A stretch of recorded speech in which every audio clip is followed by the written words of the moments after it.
Olá, pessoal. Eu gostaria de fazer aqui a devolutiva, né, um comentário sobre a prova de história que nós fizemos da semana passada. Então, assim, mostrar primeiro essa tabela que eu postei nos grupos de vocês e para entender aqui esses dados, né?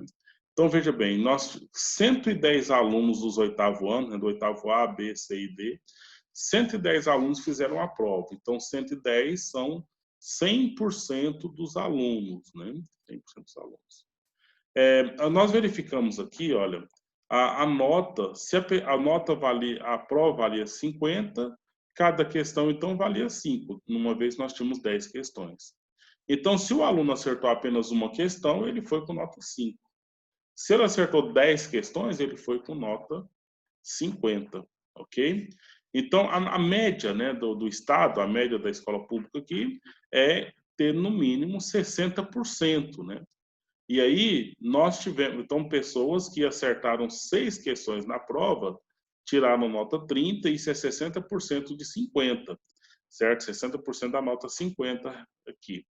Então, entre essas pessoas que acertaram 6 questões acima de 6 a 10 questões, nós temos um grupo de 94 pessoas das 110 pessoas, ok? Então, deu uma percentual aqui de 85,5%, certo? Então, é um número muito alto, é um número muito bom, eu fiquei feliz com esse resultado, né? E gostaria que isso fosse muito honesto, né? Para que isso, de fato, você não tenha, que você tenha orgulho dessa nota e não tenha, de jeito nenhum, vergonha de ter feito alguma coisa que não deveria para ter essa nota. Então, eu confio na honestidade de cada um de vocês e eu espero que vocês estejam é, em paz, né, na consciência por ter estudado e adquirido a nota que vocês mereceram por ter feito bem essa prova, ok? Ou bem o estudo para essa prova. Aqui, olha, quem acertou uma questão na prova? Ninguém, zero. Quem acertou duas só questões na prova? Ninguém. Mas quem acertou apenas 3 questões na prova? 5 pessoas entre os 110 acertaram apenas 3 questões. 4 questões, foram 5 pessoas também entre os 110, né? Então, e quem acertou a metade da prova, 25, tirou nota 25, é 5 questões, foram 6. Então, significa 5, 5, 10, com 6, 16. Então, 16 pessoas ficaram abaixo da média, porque tiraram ou acertaram apenas 5, 4 ou 3 questões. E, como eu já disse, as 94 acertaram aí. Então, quem tirou 60? 9 pessoas. Quem tirou a nota máxima dos 110? 15 pessoas tirou nota máxima, então correspondeu a 13%. E quem tirou mais, né, assim, o número de mais gente que tirou nota foi quem acertou 8 questões, então foi com 40, então 32 entre vocês acertaram 8 questões e erraram 2 questões, ok? Então agora vamos analisar um pouco essa prova, né, o que caiu lá e tal, como que foi essa questão para que vocês chegassem a esse resultado. E aí a gente tenta explicar aqui, né, para que vocês entendam bem isso aí. Então, a questão número 1, olha lá. Nós temos aqui uma caricatura própria da Revolução Francesa, né?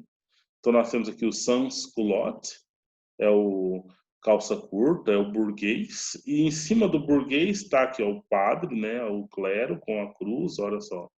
E o nobre, né, com toda a pompa da nobreza, que é que então eles estão todos montados na cacunda do trabalhador burguês aqui, que está com a ferramenta na mão, trabalhando, etc., cultivando, criando animais e garantindo o seu trabalho, né? Então aqui nós temos a situação, olha, a imagem, né? Charge distribuída em Paris na época da Revolução Francesa, ou seja, essa situação aqui tinha que ter feito, tem que fazer uma revolução para mudar essa situação da qual nós temos, que eles reclamavam, né, da, da exploração que a nobreza e o clero fazia contra os burgueses, ok? Então, a Revolução Francesa iniciou no dia 17 de julho de 89.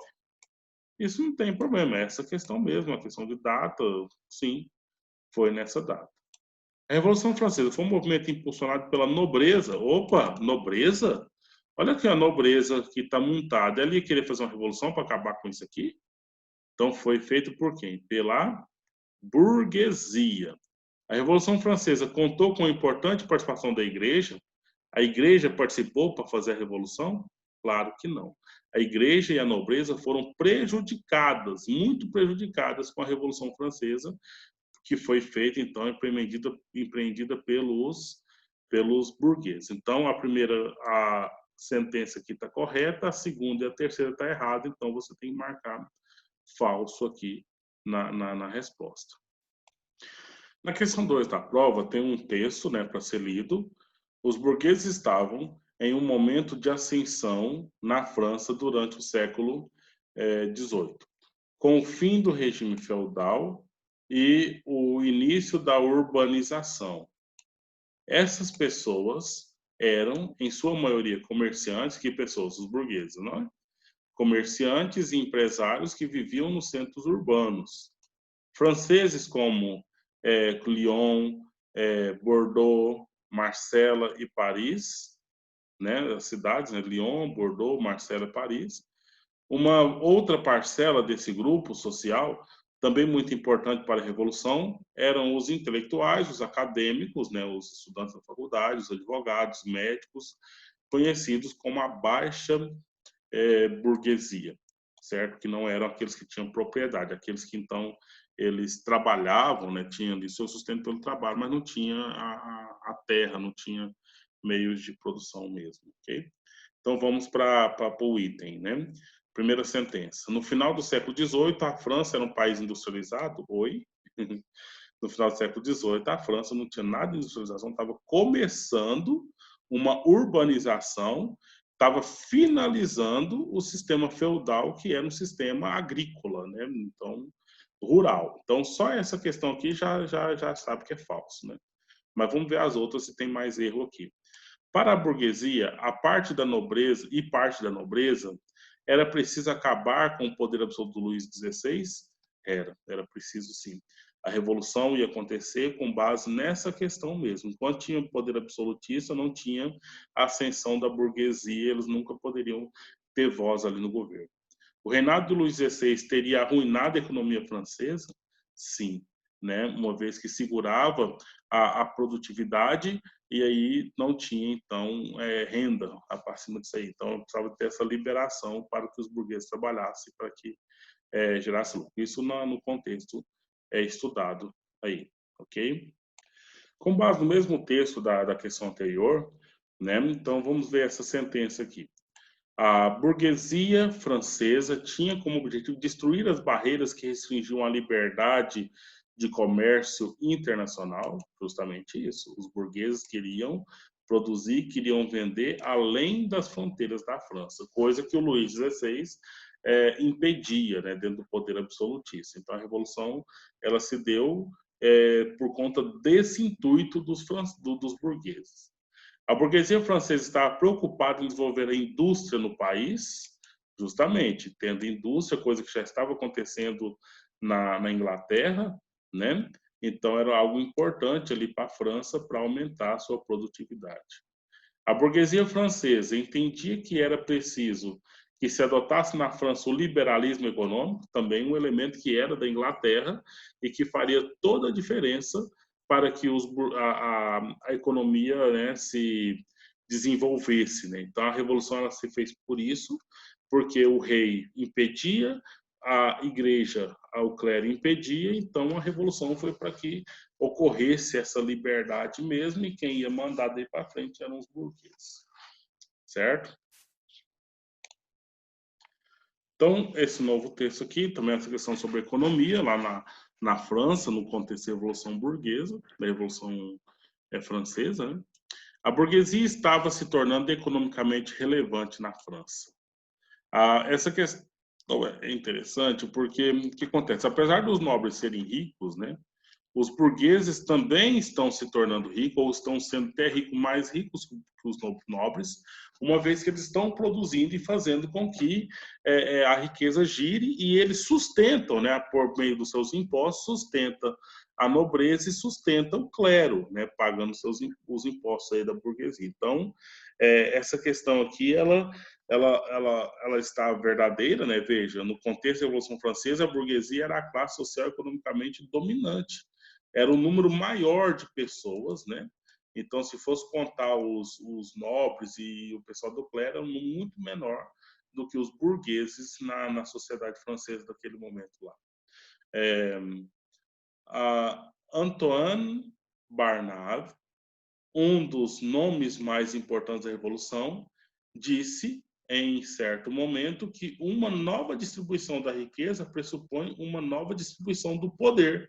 Né? O que ele está falando aqui? Ele está fazendo a crítica porque os burgueses acabam pagando muitos impostos, coisa que os nobres e o clero não pagam, o pessoal da igreja não paga. Então, já, beleza, vamos distribuir a renda pagando imposto e tudo mais, mas também vamos distribuir o poder, porque até então o poder o burguês não tinha poder, participava com um voto, mas aí o clero e a nobreza tinha um maior poder do voto ali, então as decisões ficavam só para o clero e a nobreza e a burguesia ficava só observando o processo. Né?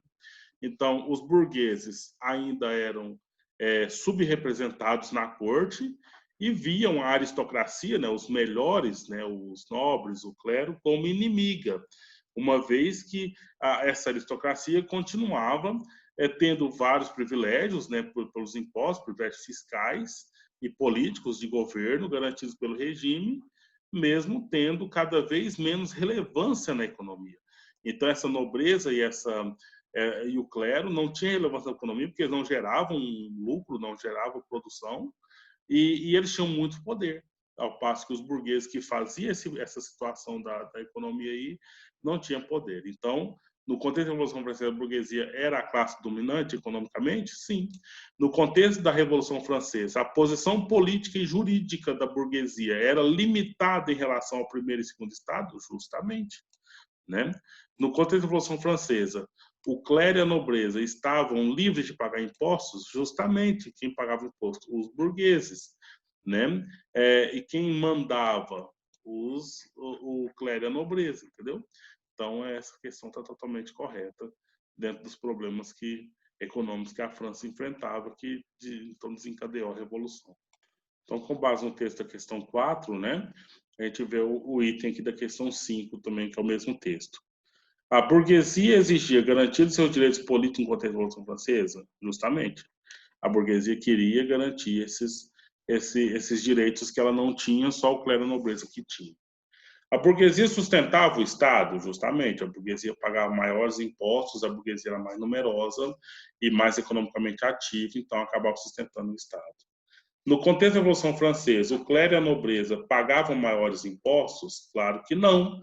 Está errado, é falso esse argumento, porque quem pagava os maiores impostos era a burguesia, entendeu? Dada a injustiça da situação da distribuição da renda por lá. A questão 6 tem a ver com o iluminismo, né? Então, veja essas informações aqui, são todas aquelas que nós já temos bem entendido, né?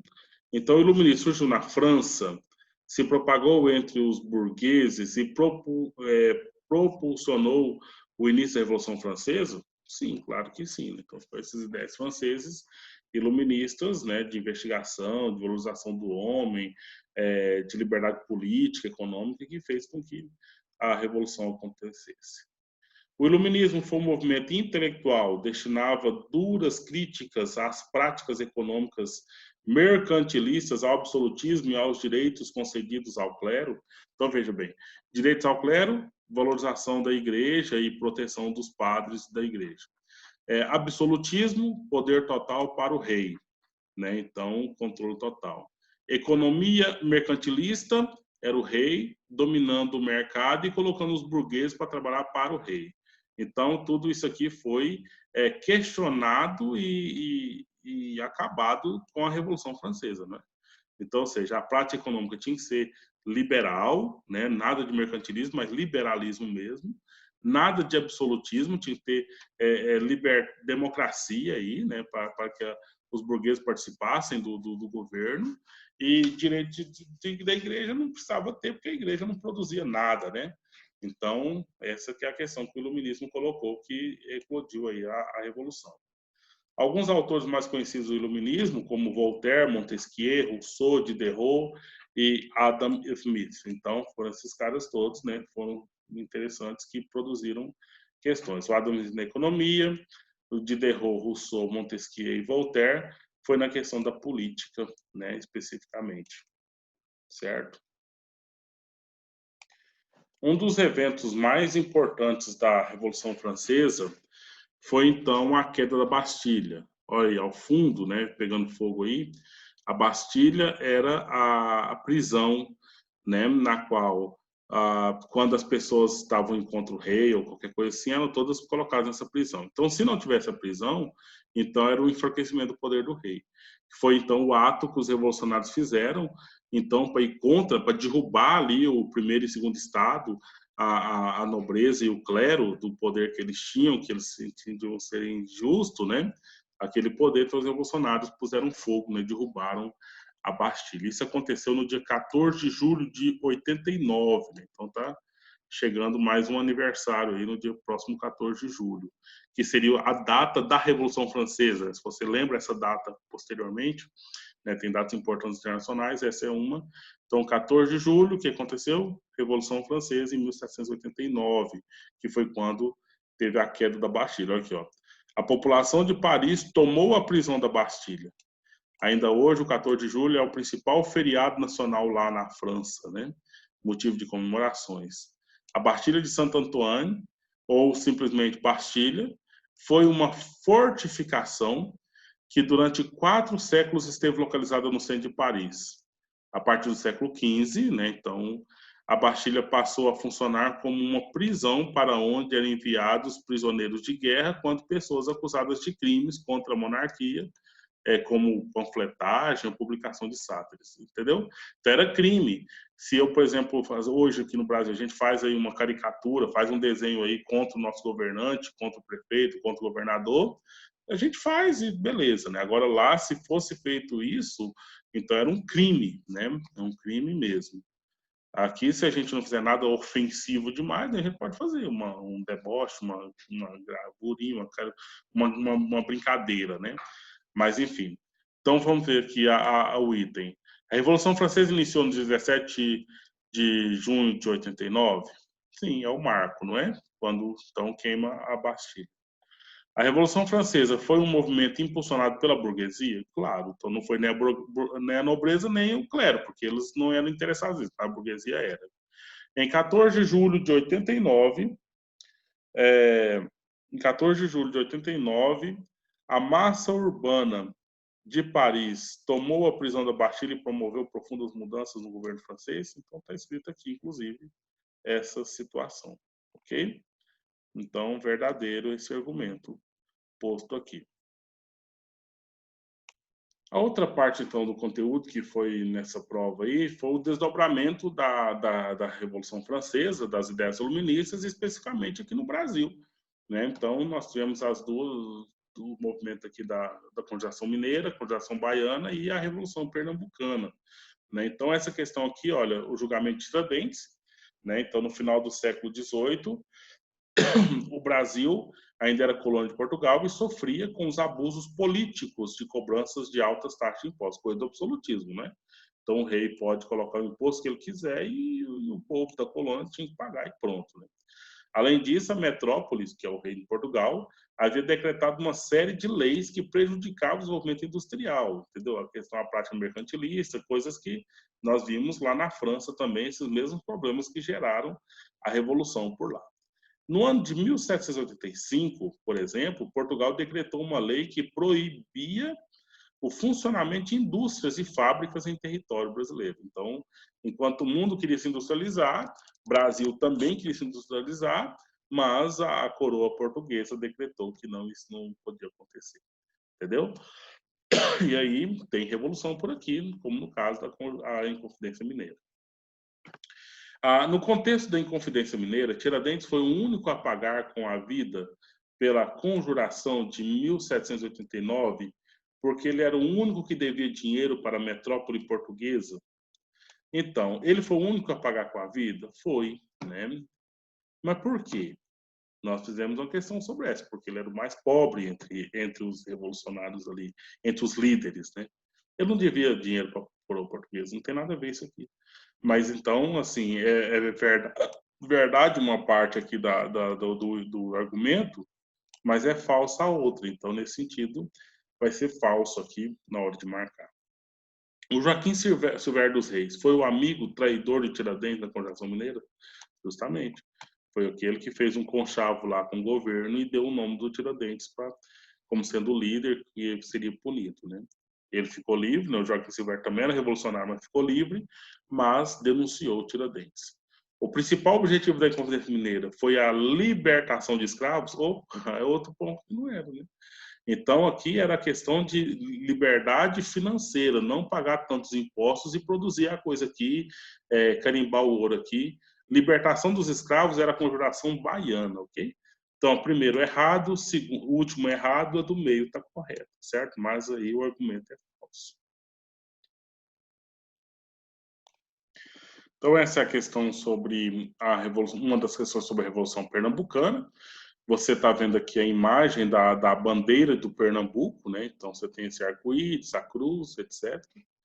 E aí, aqui nós temos, então, as informações, né? No contexto da Revolução Pernambucana de 1817, pode-se dizer que foi uma revolta sangrenta que durou mais de 3 meses, mais de 2 meses, e deixou profundas marcas no Nordeste, com os combates armados, passando do Recife para o Sertão, estendendo-se também a Alagoas, Paraíba e Rio Grande do Norte? Justamente, foi um conflito muito severo, muito complicado, né? Uma vez que nós tínhamos ali um grupo lá em Pernambuco, né? E esse grupo estava tendo que financiar a vinda da família real aqui para o Brasil. A família real chegou aqui em 1908 e aí toda a colônia teve que pagar impostos e Pernambuco foi mais taxada, né? Uma vez que tinha ali uma arrecadação mais interessante. Então, eles protestaram mesmo, né? E o exército do governo da corte veio para aplacar a revolução, e essa revolução ela foi, então, muito grave, muito violenta. No contexto da Revolução Pernambucana de 1817, pode-se dizer que propunha a República com a igualdade de direitos e a tolerância religiosa, mas não previa a abolição da escravatura? Isso é verdade. Porque aqui não foi uma revolução feita por pessoas simples, por escravos, né? Não foi por nobres, né? Foi por pessoas que eram proprietários de bens ali, que tinham produtividade, que estavam insatisfeitos por estar pagando imposto para a corte portuguesa, entendeu? Então, abolir a escravidão para eles ali era um prejuízo, né? Porque o escravo era propriedade para esse pessoal dessa revolução. No contexto da Revolução Pernambucana, a última parte do item, de 1817, os grandes proprietários de terras viram-se presos a dívidas com os comerciantes portugueses que controlavam as atividades de importação e exportação e com os altos impostos e taxas estabelecidos pela coroa portuguesa, entendeu? Então, aqui é mais um ponto, né, de que prova que eles não queriam a abolição da escravatura, uma vez que eles eram proprietários, né, grandes proprietários de terra, então quem era a mão de obra para essas propriedades de terra era a mão de obra escrava, certo? Mas, como tinha muitos impostos, que era justamente o motivo da Revolução, tinham que pagar muitos impostos, então eles empenharam-se nessa revolução para que eles não tivessem que pagar tantos impostos como eles estavam pagando, né? Então, vamos ver esse texto aqui sobre a Revolução Pernambucana. Ela teve início, de fato, em 6 de março de 1817, quando o brigadeiro português Manuel Joaquim Barbosa, então um cargo militar, né, de Castro, foi assassinado ao realizar a ordem do governador local de prender supostos envolvidos em uma conspiração, que era a Revolução Pernambucana. Então ele foi morto. O brigadeiro foi lá era o militar que o governador falou, vai lá e prende aquele pessoal. E nessa tentativa de prender, um assassino, né, que era um capitão, também militar, José de Barros Lima, né, que reagiu à voz de prisão realizada pelo brigadeiro. O brigadeiro falou: "Ó, você está preso e tal". E aí esse capitão não vou preso, tal, e acabou matando o brigadeiro, né? E aí, com base nessa informação, você julga o item, né? Então veja bem, no contexto da Revolução Pernambucana em 1817, pode-se dizer que teve participação apenas de sacerdotes e militares, não contando com o apoio de outros segmentos da população. Então, isso não é verdade, né? Porque não ficou restringido a isso aí. Lembra, na questão anterior, dos grandes proprietários de terra, por exemplo? Ok? Então, aí isso aqui já está, é uma informação incorreta que faz com que você tenha que marcar falsa aqui no gabarito. No contexto da Revolução Pernambucana de 1817, a segunda parte do item, pode-se dizer que a revolta foi sufocada apenas 2 anos depois por tropas aliadas, reunindo forças armadas portuguesas, francesas e inglesas? Não foi 2 anos, foram 2 meses, né? Então não foi tanto tempo assim, né? Mas 2 meses e teve o sufocamento, né? Da Revolução. No contexto da Revolução Pernambucana de 1817, a aristocracia agrária, os proprietários de terra, e outros brancos livres, pobres, organizaram um movimento que eclodiu nos 6 de março de 1817. Sim, essa parte está correta, né? Mas as duas primeiras está errada e é falso. Então foi essa a nossa prova. Se alguma questão ficou muito difícil, não entenderam tal, entre em contato com a gente para a gente poder explicar, né, para vocês não precisarem levar essa dúvida para frente, ok? Então, até logo.